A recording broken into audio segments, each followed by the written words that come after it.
வணக்கம். வாழ்க்கையில ஜெயிக்கிறவங்களுக்கும் மத்தவங்களுக்கும் என்ன வித்தியாசம்னு தெரிஞ்சுக்கணுமா? அவங்க தினமும் ஃபாலோ பண்ற அந்த 5 பழக்கங்கள பத்தி தான் நாம இப்ப பார்க்க போறோம். வாங்க உள்ள போலாம்.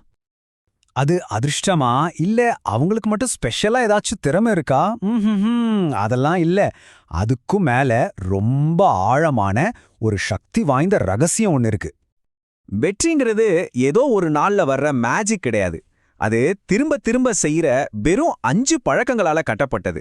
ஆனா அந்த 5 பழக்கங்களும் ரொம்பவே பவர்ஃபுல்லானது. இதெல்லாம் ஏதோ பெரிய ராக்கெட் சயின்ஸ்லாம் கிடையாது. ரொம்ப சிம்பிளான டெய்லி செய்யக்கூடிய பழக்கங்கள் தான். ஆனா ஒரு சின்ன விதை எப்படி ஒரு பெரிய மரமா வளருதோ அதே மாதிரி இந்த பழக்கங்கள் உங்க வாழ்க்கையே தலைகீழா மாத்திர சக்தி கொண்டது. சரி, நம்மளோட முதல் பழக்கத்துக்கு வருவோம். இதுதான் எல்லாத்துக்கும் அஸ்திவாரம். அதாவது உங்களை பத்தி நீங்களே உயர்வா நினைக்கிறது. சுய கருத்து. இதுதான் எல்லா வெற்றிக்குமான ஸ்டார்டிங் பாயிண்ட். உங்க சுய கருத்துனா என்ன தெரியுமா? அது உங்க கம்ப்யூட்டரோட ஆபரேட்டிங் சிஸ்டம் மாதிரி. அந்த ஓஎஸ் என்ன சொல்லுதோ அதுதானே கம்ப்யூட்டர் கேட்கும். அதே மாதிரி தான் உங்களை பத்தி நீங்க என்ன ஆழமா நம்புறீங்களோ அதுதான் உங்க ஒவ்வொரு செயலையும், உங்க உணர்ச்சிகளையும், உங்க சாதனைகளையும் கண்ட்ரோல் பண்ணுது. இப்ப இந்த படத்தை பாருங்க, ரொம்ப தெளிவா புரியும்.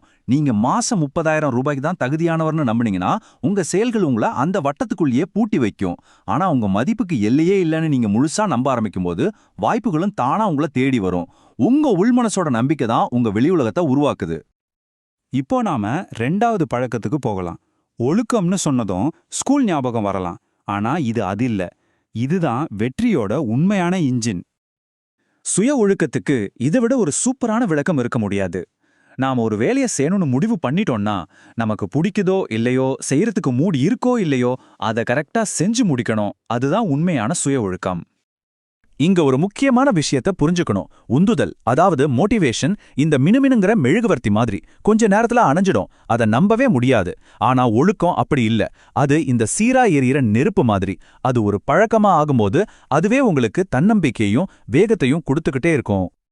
ஓகே, அடுத்த பழக்கத்துக்கு போலாமா? நம்ம உடம்புக்கு சத்தான சாப்பாடு எவ்வளவு முக்கியம்னு நமக்கு தெரியும். ஆனா நம்ம மனசுக்கு கொடுக்கற சாப்பாடும் அதே அளவுக்கு முக்கியம். ஆமா, உங்க மூளைக்கும் பசிக்கும் தினமும் அதுக்கு நீங்க என்ன மாதிரியான சாப்பாடு கொடுக்கறீங்க? ஒரு நிமிஷம் யோசிச்சு பாருங்களேன்.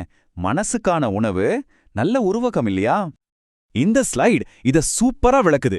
நல்ல புத்தகங்கள், உங்களை வளர்த்துக்க உதவுற வீடியோஸ், பாசிட்டிவான உரையாடல்கள், இதெல்லாம் உங்க மனசுக்கு புரோட்டீன் மாதிரி உங்களை பலப்படுத்தும். ஆனா தேவையில்லாத செய்திகள், எதிர்மறையான பேச்சுகள், அர்த்தமே இல்லாத டிவி ஷோக்கள், இதெல்லாம் உங்க மன ஆற்றலை உறிஞ்சுற ஜங்க் ஃபுட் மாதிரி. சாய்ஸ் உங்க கையில தான் இருக்கு. அடுத்த 2 பழக்கமும் ஒன்னோட ஒன்று ரொம்ப கனெக்டட் ஆனது. அதனால இதை ஒரு பவர்ஃபுல் ஜோடியா பார்க்கலாம். இது உங்க நேரத்தையும் உங்க எனர்ஜியும் எப்படி சரியா திட்டமிட்டு பாதுகாக்கிறதுங்கிறத பத்தி தான்.